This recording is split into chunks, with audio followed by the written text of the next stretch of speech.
How's everything at the Hold on, zoo, Kartik? Good, good. Okay, we are live right now. Okay. Cool. Abhishek, should I start? He's dropped off the call, I think, or off the Okay. thing. I guess we can start. So,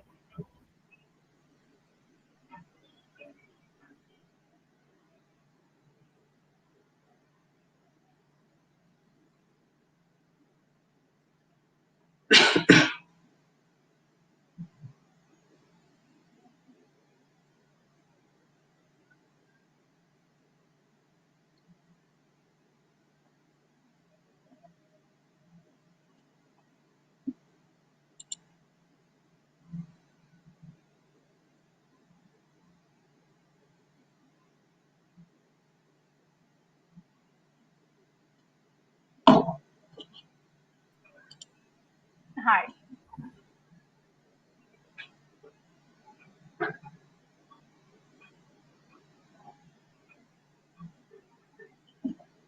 Okay. I guess we start now. So, good evening, everyone. Let me introduce myself. I'm Dr. Deepika Valsarajan, veterinarian at Veer Mata Jitabai Bhosle Udyanan Zoo, aka the Mumbai Zoo. Sorry for the delay, we had some technical issues.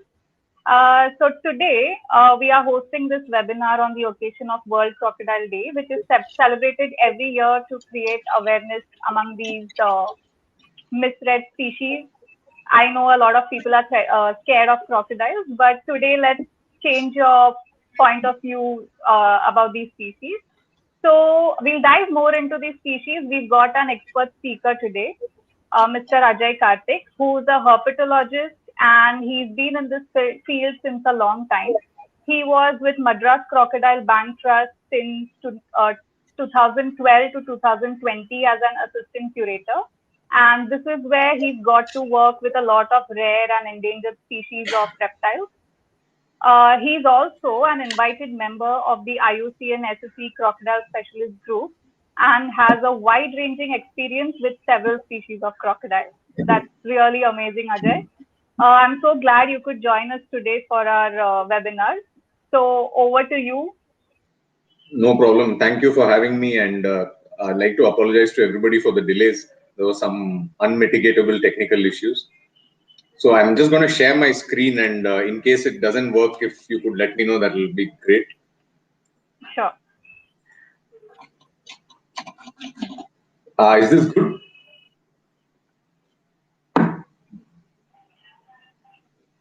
Is my screen visible?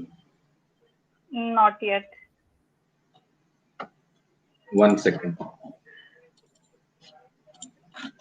Now? Yep. Yes, now it is. Okay, awesome. So thanks everyone for joining to listen to me talk about crocodiles for a while. So this is a very simple presentation. It's meant more towards giving you a basic understanding about crocodilians and their behavior and ecology. So in case you have any questions or would like to get a bit more insight into any of the subjects, I think we can deal with that in the Q&A. But until then, I'll just go over broadly about a few facets of crocodiles, crocodilian species and their general ecology. Sounds good? Yes. So first things first, what are the classification of crocodiles? So this is something that we often, we often get wrong. You often see, for example, we often see one of the native Indian crocodilians, a gharial, labeled in zoos as the alligator. So first and foremost, so crocs belong to the class Reptilia and order Crocodilia. And there are a few families of crocodiles, which means that there are several different subgroups in what we call crocodiles. So first is the alligators and caiman that fall under the family Alligatoridae. There's two species of true alligators, neither of which are found in India. One is the American alligator and the other is the Chinese alligator. And there are 6 species of caiman that are distributed across, mostly across South America. And these are an entire family of crocodilians called the Alligatoridae. There are some differences between alligators and crocodiles that we'll get into as we go. But there are 6 species of caiman and 2 species of alligators. And Then there are three other genera of crocodilians as well. One is the genus Mecistops, which on my slide says there's one species, but this has recently been changed to two species. So there's a Central and a West African slender-snouted crocodile. There's the genus Osteolaemus, which is also undergoing revision. These are the dwarf crocodiles of Africa, and very soon there'll be more than one recognized species of dwarf crocodile. Uh, then the most widespread genus of crocodilians is the genus Crocodylus, in which two of our native species, the mugger and the saltwater crocodile, are contained. There's also a bunch of other species from across the old and new world, like the American crocodile, the Siamese croc, the Cuban crocodile, and that's just some of the crocodilian species. And then we have two of probably the most unique crocodilians, or two among the most unique of the crocodilians, one of which is the critically endangered gharial, which is in a subfamily of its own. The gharial, of course, as everybody knows, is native to India and is a critically endangered species. And the other species as well, the Tomistoma, or the which is also sometimes called the Malaysian gharial, is another equally enigmatic and poorly studied species of crocodilians found in Southeast Asia. So these together comprise currently the 25 known species of crocodilians. Presently, there are 25 species of crocodilians found across the world, and that was just a quick gist of all existing 25 species. So some of the common factors about crocodilians are that they're primarily tropical and subtropical animals, as you can see on the distribution map. The two species with the northernmost distribution are the American and the Chinese alligator. They are probably the most cold tolerant of all the crocodilians. And apart from them, as you can see, most of them are found, basically, they're broadly concentrated along the equatorial belt. So, croc taxonomy, how do you differentiate between crocodiles? They all look the same to me. It's a common question. And to be honest, it's quite a pain to actually differentiate between different species of crocodilians, as it involves counting a number of scales along the belly and the size, positioning, and placement of several scales on the dorsum of the body as well. So it makes sense that it's a lot easier to do on crocodilian skins rather than whole animals themselves, as trying to hold down a 13-foot animal while you count each scale along its belly is quite a difficult proposition.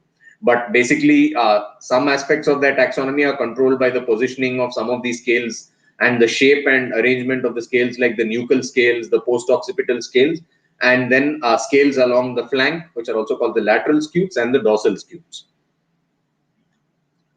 So the common question again that we get: what is the difference between crocodilians and alligators? So some of the key differences between these two groups are: one, the shape of the jaw themselves. Alligators and caiman typically have more rounded U-shaped snouts, and most true crocodiles have a V-shaped tapering snout, as you can see in the image. Of course, the gharial themselves are rather unique in that their jaws are almost specialized for almost an entirely fish-eating diet, though there are some exceptions to that. And their jaw structure and their snout structure is very different from all of the other true crocodilians.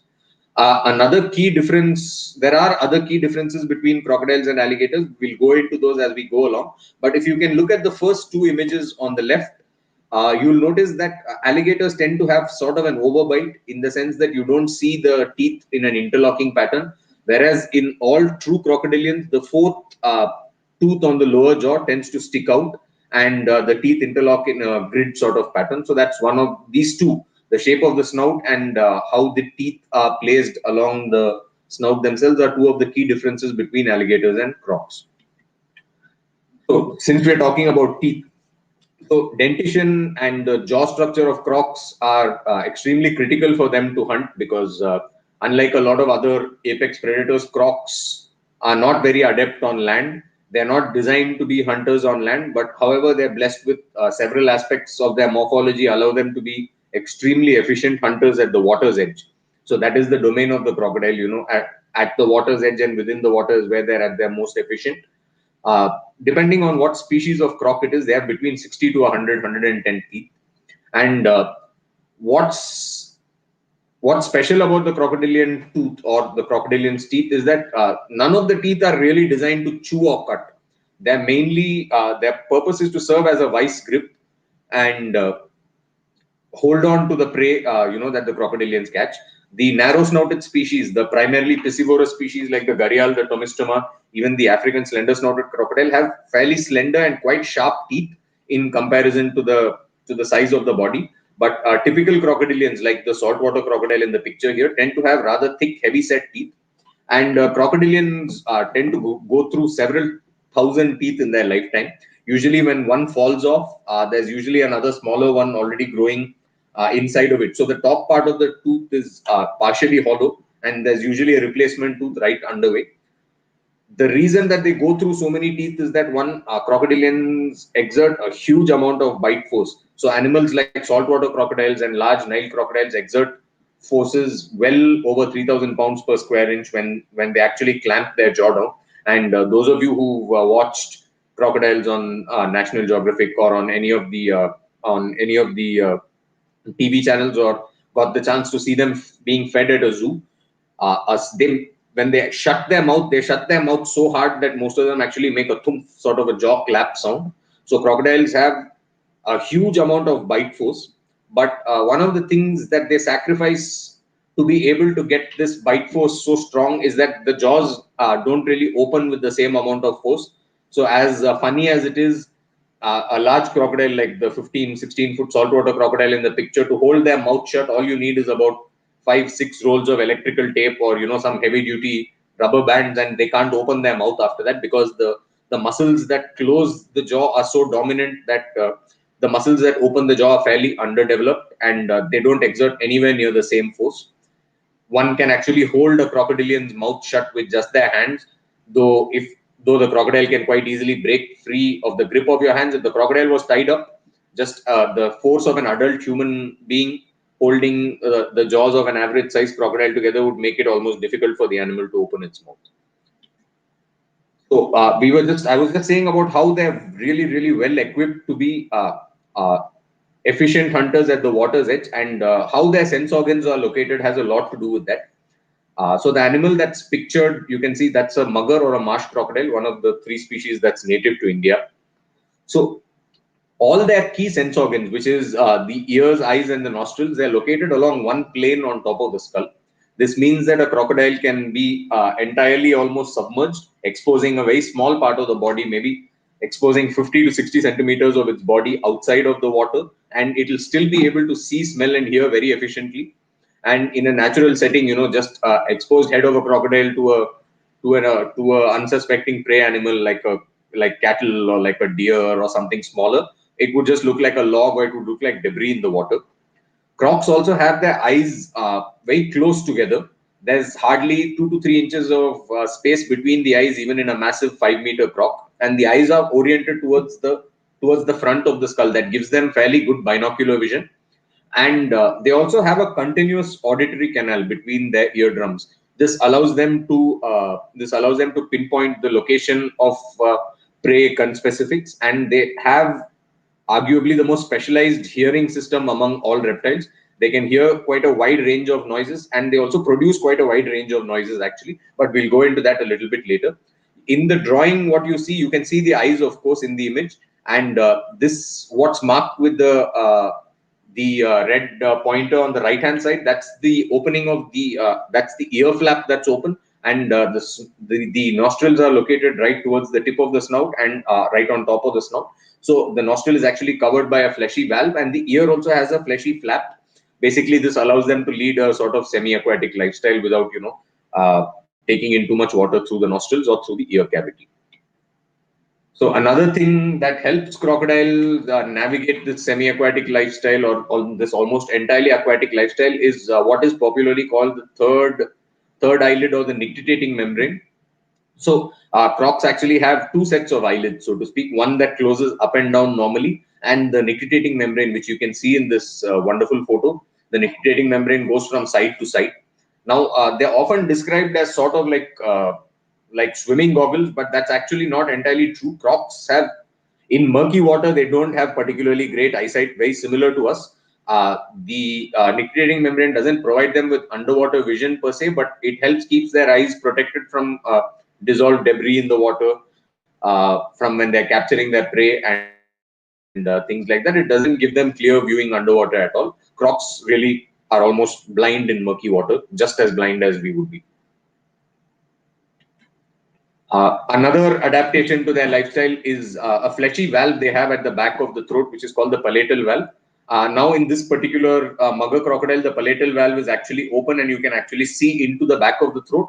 But if the crocodile is not yawning or not swallowing something, that fleshy valve is basically closed, and this allows them to keep their mouth open even when they're inside the water.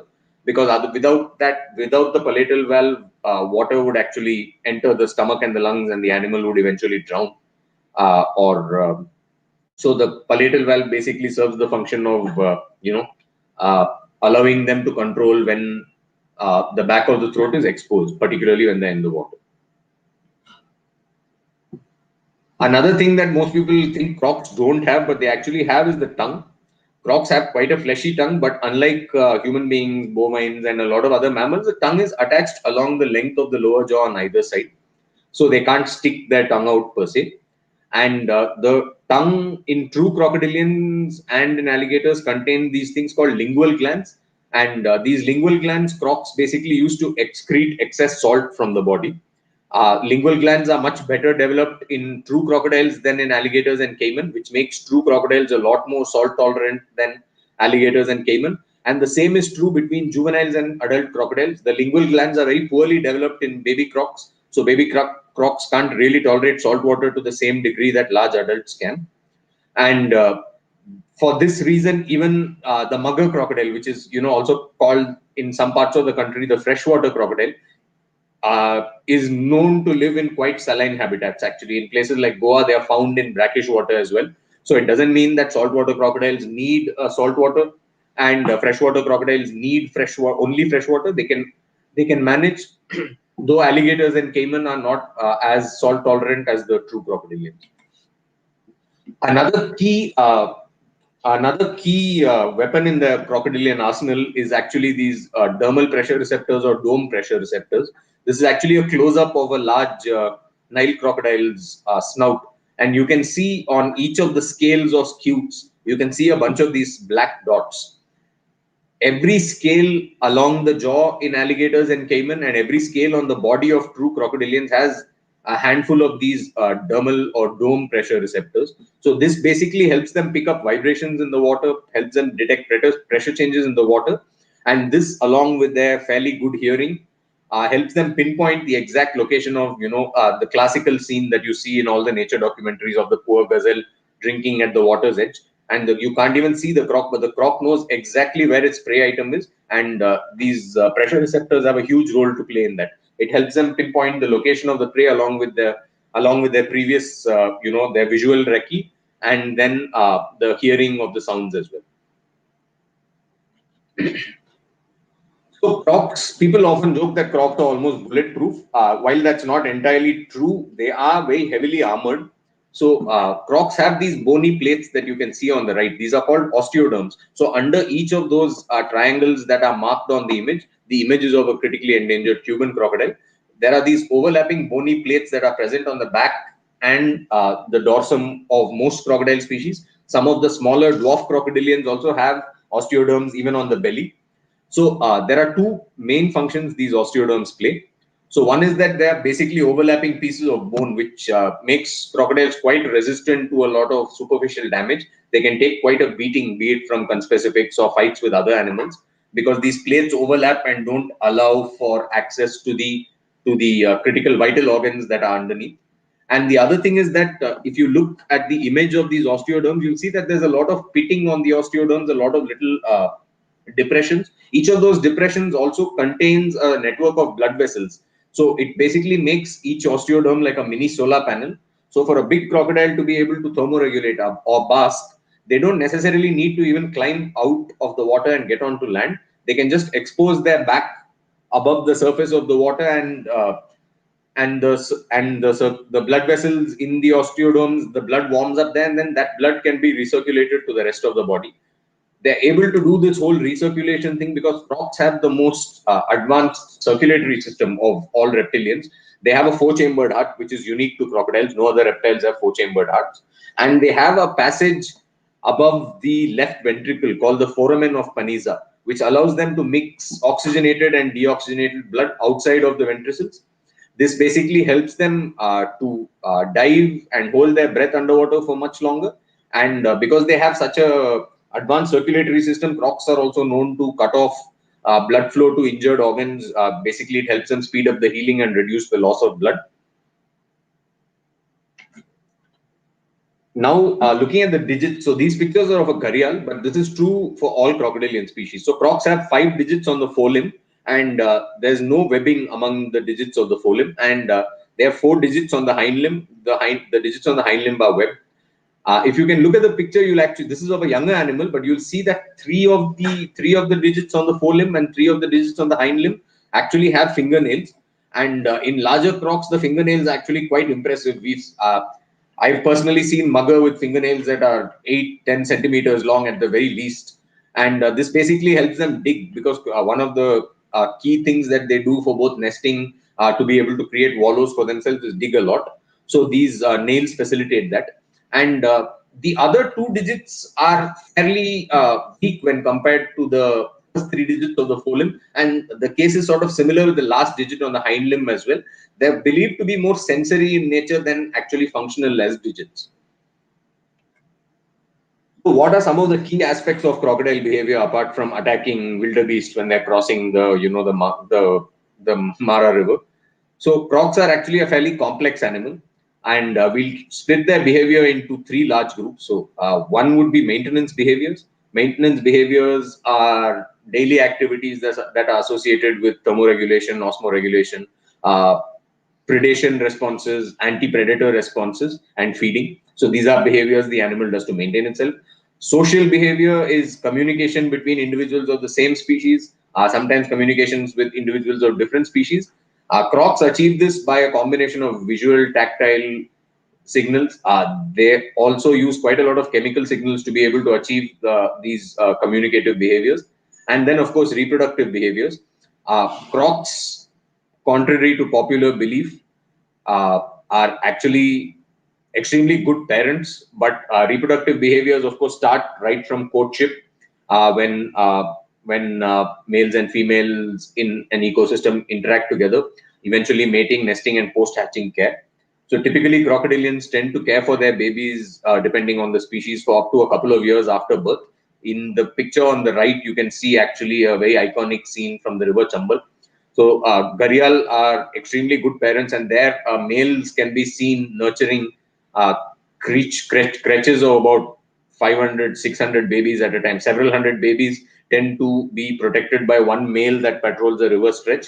In fact, they typically even protect babies that are not theirs. And that's actually a social behavior, because they're communicating that they're great parents and therefore potentially like a really good mate for the females that live in the area. So that's sort of 2 behaviors in one. I'm not sure if the video is going to play. If I'm not able to play it, I'll make sure to be able to run it in the next session. So I'm going to quickly skip past these slides because I'm having a little bit of trouble with the videos.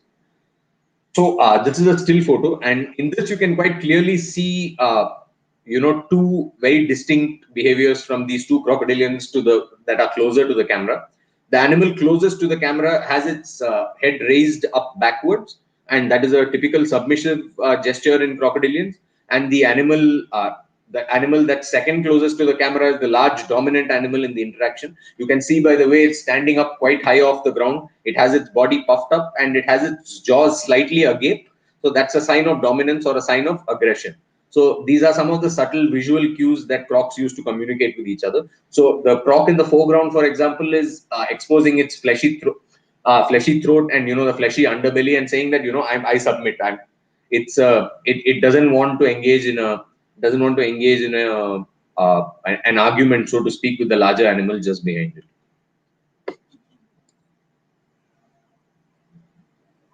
So this short video is actually a pretty cool instance of behavior from Cuban crocodiles. So the animal that you can see standing up right now is trying to assert its dominance to the second animal. The second animal is on the right, and you can't actually see it. It's partially obscured by the bushes. But this was during a study we did several years back, and the animals, if you can see, he's actually contracting his belly. There's some subsonic communication going on there, and he's trying to talk to the female. And at this point, he actually loudly vocalizes, if you can hear. So that's a dominance display from a male Cuban crocodile to a female that's quite close by. He vocalizes again sometime now, I think. So, this is just a short snippet that I like to share, because we tend to think of, and fairly correctly, that crocodiles are basically quite sedentary animals. But as you can see, they have quite a complex repertoire of communication, and it's really interesting to see how they communicate, though it happens quite in slow motion. You have to spend a lot of time looking at them to see these behaviors. It is quite interesting and rewarding in the long run. And now I've already mentioned that crocs are almost optimized to be extremely skilled hunters at the water's edge. And that's quite true for most species. In fact, species like the gharial are quite clumsy on land. But most other crocodilian species, apart from the gharial, and probably apart from very, very large saltwater crocodiles, do something called a high walk. High walk is, as you can see below, the animal has given itself quite a lot of ground clearance, to use an automotive term. And they can stand up on all fours like this. And this helps them, one, navigate terrain that's not ideal. And two, it also makes them appear larger and more menacing. Really large saltwater crocodiles, Nile crocodiles, and adult gharial do what's called a belly crawl, which is a altogether less graceful way of moving along the ground. They basically drag themselves on their belly as far as they can, so that they can slide into the water or go wherever they have to. But many crocodilian species can do the high walk, and some of them can actually achieve quite a reasonable amount of speed on land over short distances. This fantastic image, courtesy of Vladimir Dinets, is of a good-sized Nile crocodile that's been scared by a helicopter. And you can see the animal is utilizing a typically mammalian galloping gait, which means that the forelimbs move backward and the hind limbs move forward. And they can move extremely fast using this. And though it's not been recorded in too many species of crocs, some of them are known to use it on command, particularly the Australian freshwater crocodile and the Cuban crocodile. The special mention to the Cuban crocodile, because they are probably among the most terrestrial of all crocodilian species, or the most terrestrially capable of all crocodilian species.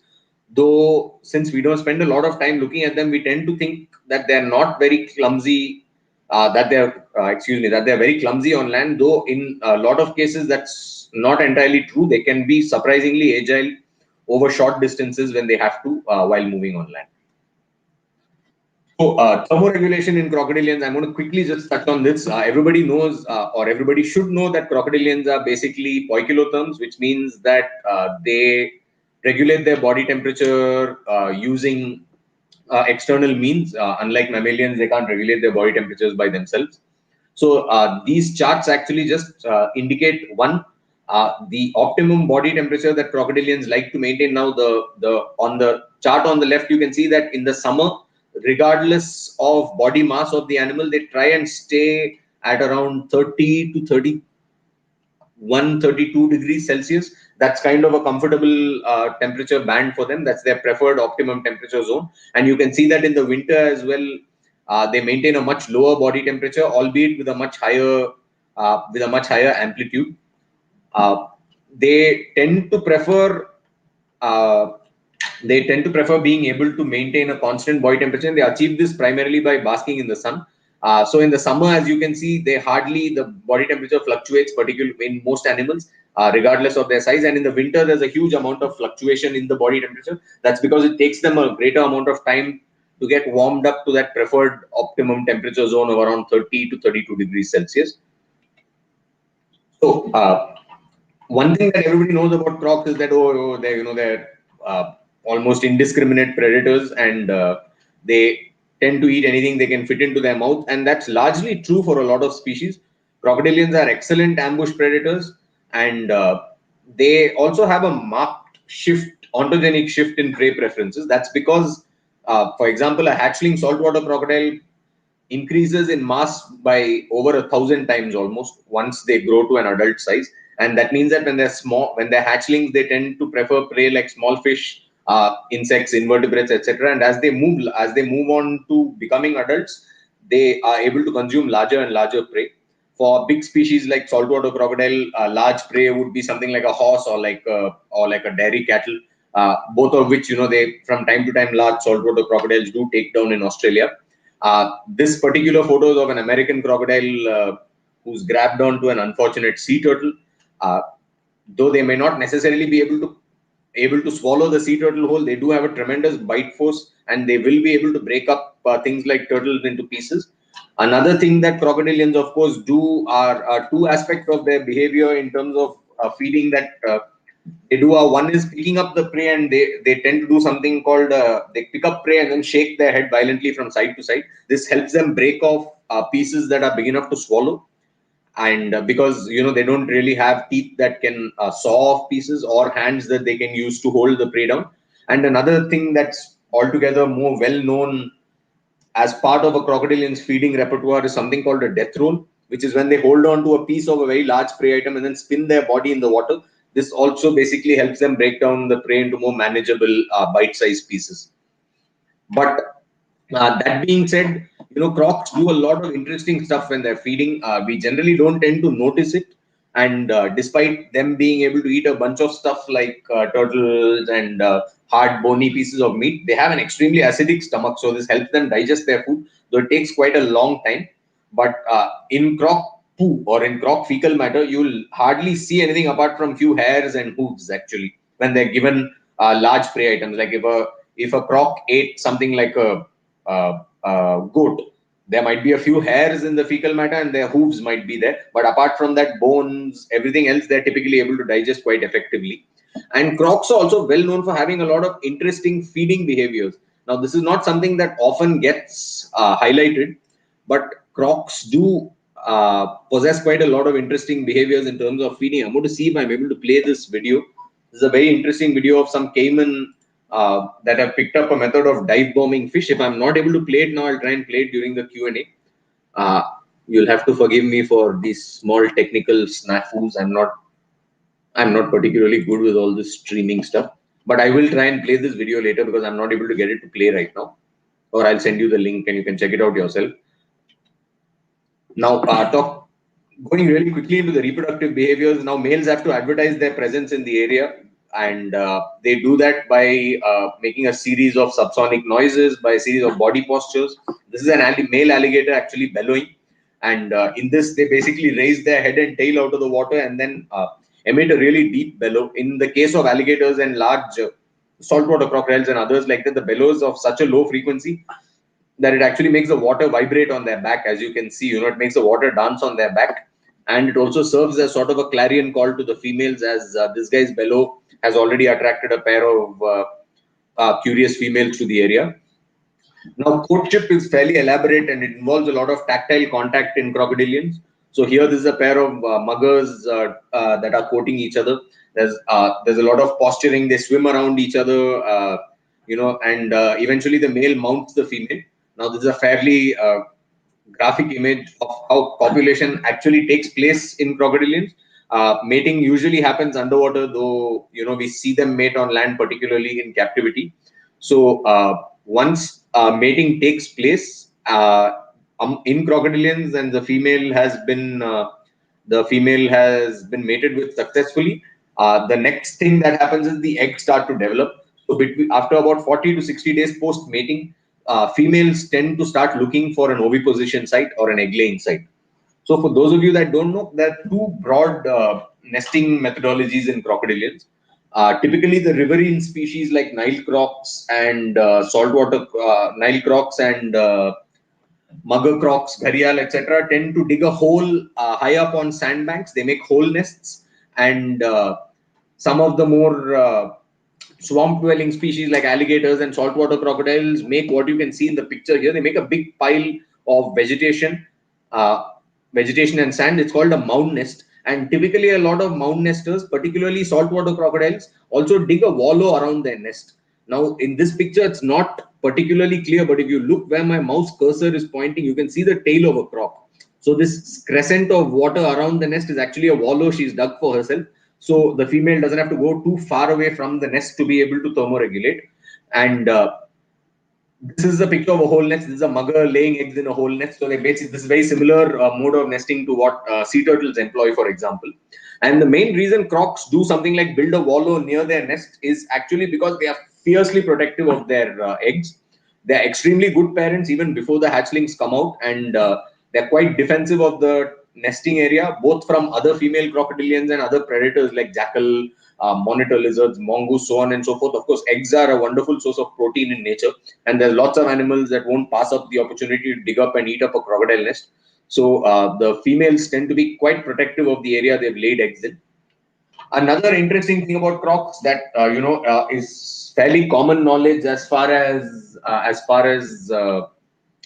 the reptile community goes, but might be interesting to lay people, is that the gender determination in crocodilian, sex determination in crocodilian babies is completely affected by the temperature. So this particular chart here is for American alligators and marsh crocodiles, and as you can see, at certain temperatures between say 28 and almost up to 31 degrees Celsius in both the species, you will produce all females. 31-degree-Celsius incubation temperature will produce all females, and as you increase the incubation temperature between 31 and 33 degrees, the percentage of males that hatch out will increase up to the point where it reaches 100% of males, and as the temperature goes beyond that, you'll produce a smaller number of males again. So the temperature sex determination pattern in most crocodilians is females at lower temperatures, a greater proportion of females at lower temperatures, a greater proportion of males at a very narrow band of middle temperatures, and then as you go beyond that middle band of temperatures, you'll produce a greater number of females again. So FMF.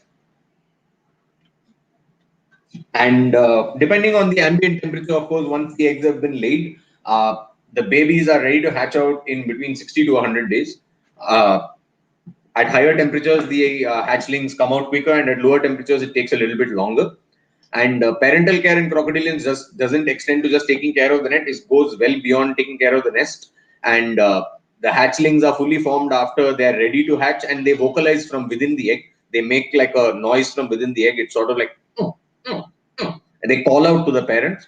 And in all broad-snouted crocodilians, and almost all species of crocs apart from the gharial and the tomistoma, they excavate their nest, and the broad-snouted species actually pick up the babies in their jaws, as you can see in the photo. This is actually a photo from the Madras Crocodile Bank from the 1980s. This is actually a male participating in the excavation of the nest and carrying the babies to the water, which is also quite cool. Usually, one would think that it's the responsibility of the female, but males do actively participate in hatchling care as well. And the babies are moved to the water. They're born with quite a heavy yolk sac, and that yolk will be enough to sustain them in terms of feeding for the first 4 or 5 days, after which they'll start opportunistically grabbing small grasshoppers, fish, tiny crustaceans, and other food items. So these babies, as you can see from these pictures, this cute little mugger, they're quite defenseless when they're born. Their mugger are between 10 to 15 centimeters long at most when they're born. And they're extremely vulnerable to predation by things like storks, larger predatory catfish, big turtles. There's a lot of stuff that can eat up a baby crocodile. And for this reason, they tend to hang around their parents for a few years. Food provisioning has been observed in captivity, which basically we've observed captive animals in the past allowing babies to nibble off pieces of meat that they're holding in their mouth, which is quite interesting. And after this difficult time in the life of a crocodile, which is for maybe the first 4 to 5 years, if they do survive past that, which will be quite a small number in clutch in the wild, it could be estimated that maybe 5% of crocodilians will 5% of a clutch of crocodilians will survive to grow to adulthood. The number will only increase, as there are more and more anthropomorphic pressures on crocodile habitat. They can live to be quite old animals. Crocs do have fairly long lifespan in the wild. Sometimes they can. It's difficult to say how long they live, but several captive specimens have lived up to 60 to 80 years. Some exceptional ones even longer, up to 100 years. And now this is this is the only thing I'd like to touch upon about crocs is that we think that they're bloodthirsty, dangerous animals. But the simple fact of the matter is that crocodiles and humans have coexisted together for a long time. And while occasional attacks on human beings do happen, for example, it's nothing in terms of, it's hardly 1/100th of the people that die, for example, from malaria every year, or 1,000th of the people that die from malaria every year are killed by crocodiles.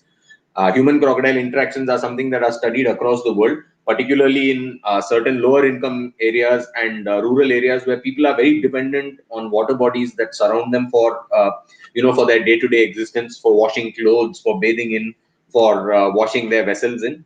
And these are the sort of interactions that create the opportunity for negative interactions with crocodilians.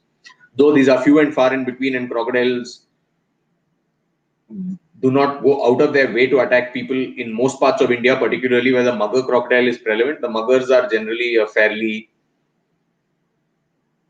comparatively to say the more territorial species like the saltwater crocodiles, mugger are fairly tolerant of human presence, and there are many places where people and mugger get along just fine. Lots of wonderful examples up in Gujarat where several village ponds have a good population of muggers, and while attacks do happen, the people are fairly tolerant of the animals. They respect the presence of the animals, and the animals rarely get in the way of people.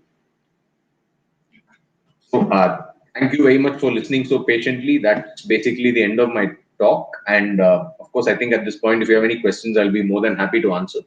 I would request you to forgive me if the talk itself was very simplistic, because I was not sure of the composition of the audience. But again, now I'm happy to answer any No. questions you have in more detail. No, actually, it was really good. Like, there's so much more about crocodiles, and you've explained everything in detail. And I'm sure our viewers, who are basically the common people, for them, it would have been really helpful to understand these complex species. Because I guess Thank we you. only see them on TV attacking animals. Like, many of us did not even know, like, about the sensory organs you explained. It was really great. Thank you so much. No problem. So, there are few questions.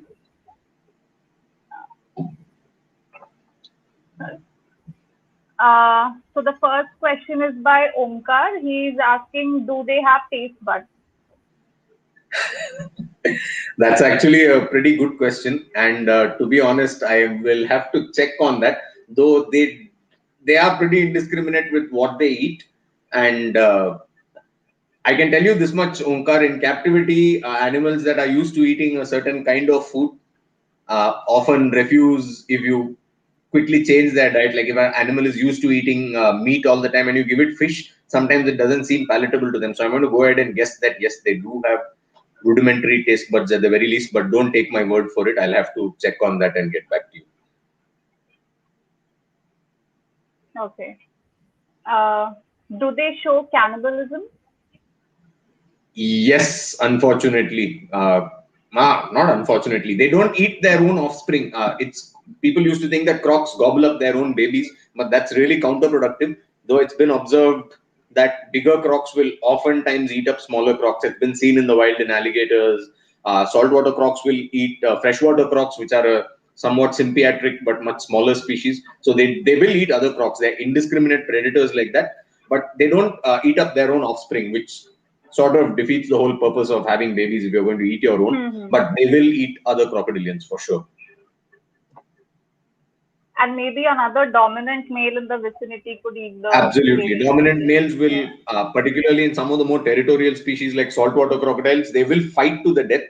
Though it's going to be difficult for a 15-foot croc to eat a 13-foot croc, they will kill other crocodilians within their area, particularly the more dominant species. There are quite a few gregarious crocs as well that tend to live in larger aggregations. Nile crocs are a good example. They tend to hang out in quite high densities, and though they will have defined territories, and subordinate animals can run away, which is probably one of the main differences between captivity and the wild, that you can get chased out of an area, go and make a new territory for yourself. But in short, yeah, crocs will happily eat up other crocs all day.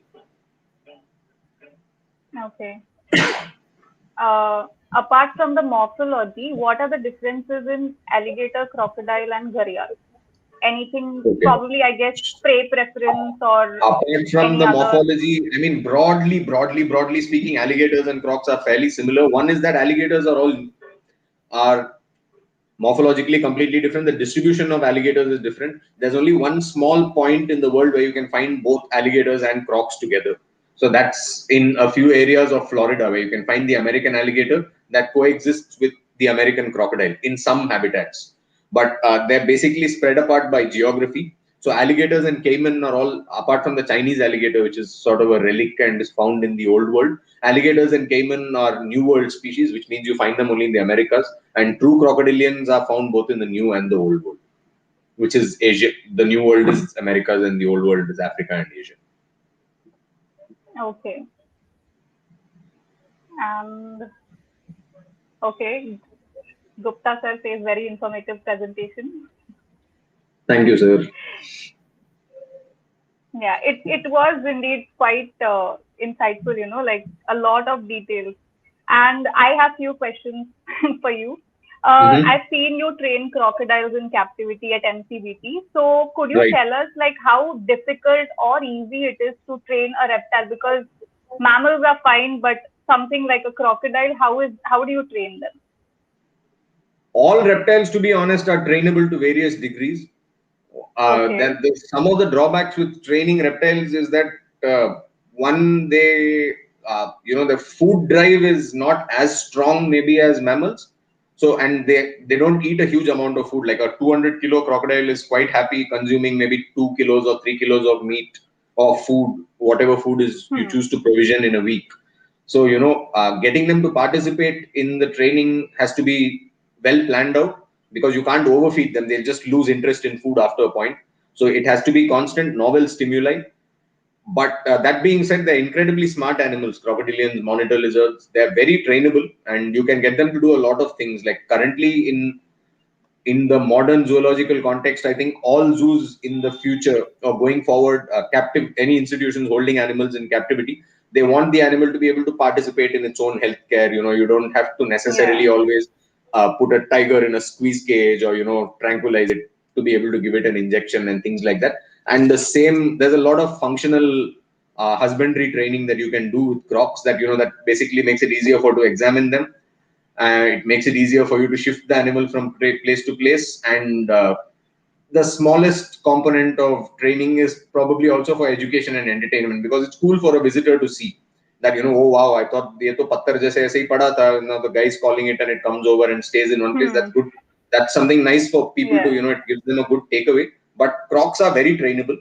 It's just that, and the functional principles are the same. Basic operant conditioning that would work for a lion, a tiger, a bird or a leopard work for crocodilians as well. It's just that you might need a wee bit more patience, because they tend to move at their own pace, and it doesn't happen as fast paced as maybe some other animals. Okay. But they're surprisingly trainable. Okay, thanks. And another question would be for our rescuer group, people who rescue crocodiles in conflict areas. So how should be their approach? Like when they are in the middle of a chaotic situation, there's a crocodile, like how would they go about it? To be honest, without causing harm or stress to the animal and the people. So I think the fundamental goal of any rescue, whether you're rescuing crocs, snakes, leopards, whatever it may be, is to do it with least harm to the animal.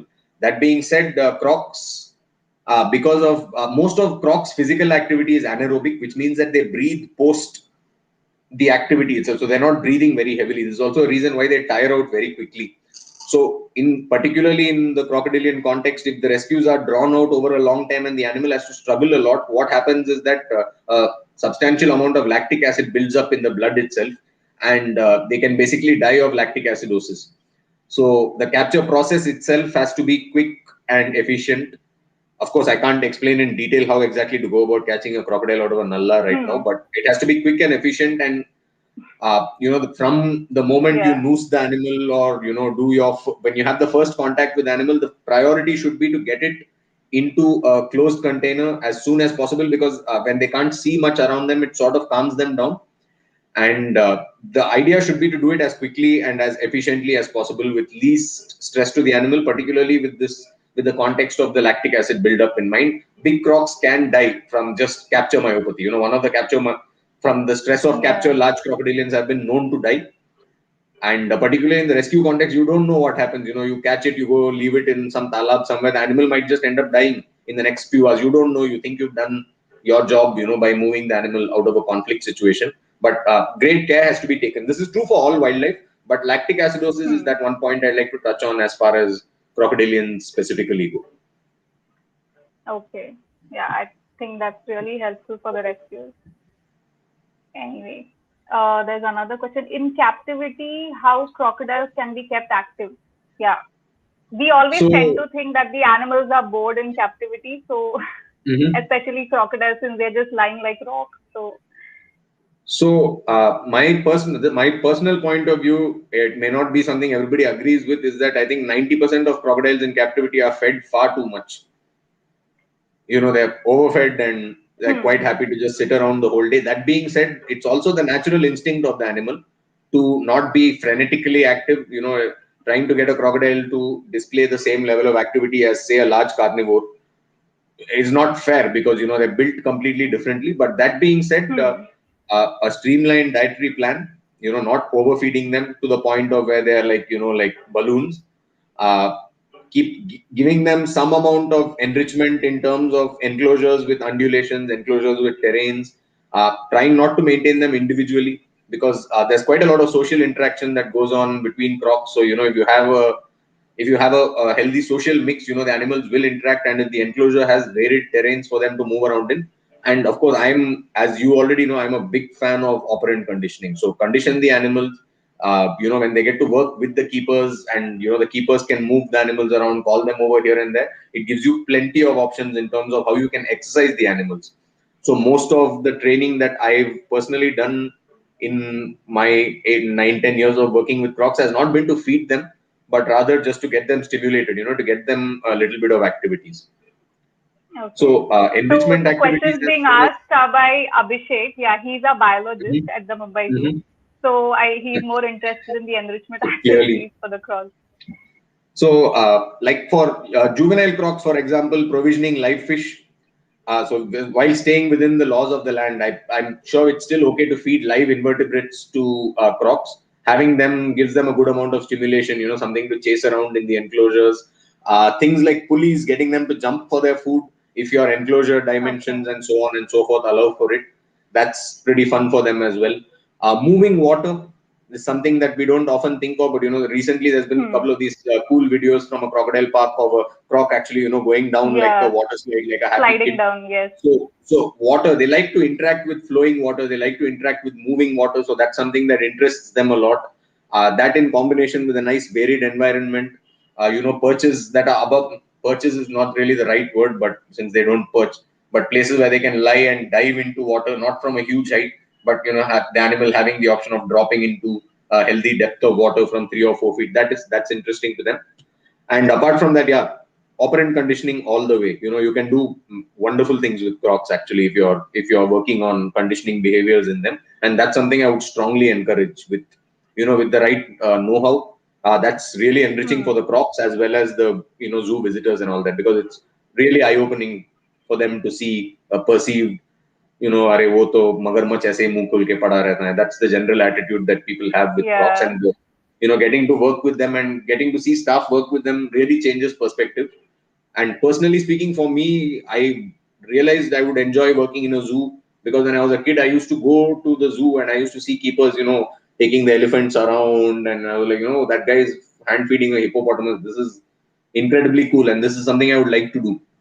Though I don't really work with elephants or other large animals, it's a really good way to get people to connect with zoo animals. Otherwise, they're just something pinjre mein dal ke rakhe hain. That's the attitude that people have. Okay, this thing is in a cage, it's lying there. But that bond between the caretaker and the animal, that's something that zoos should exhibit, within the boundaries of safety, within the boundaries of the abilities available to the zoo personnel. But that's something that certainly I think should be explored more and more, because it shows the animals and it shows the zoo in a very positive light, in terms of the quality of care that's being given to the animals. So I think conditioning is a key resource for any animal, crocs also. Okay. Yeah, that I totally agree with you. Great. Anyway, let me check if there are any more questions. No. Cool. No more questions.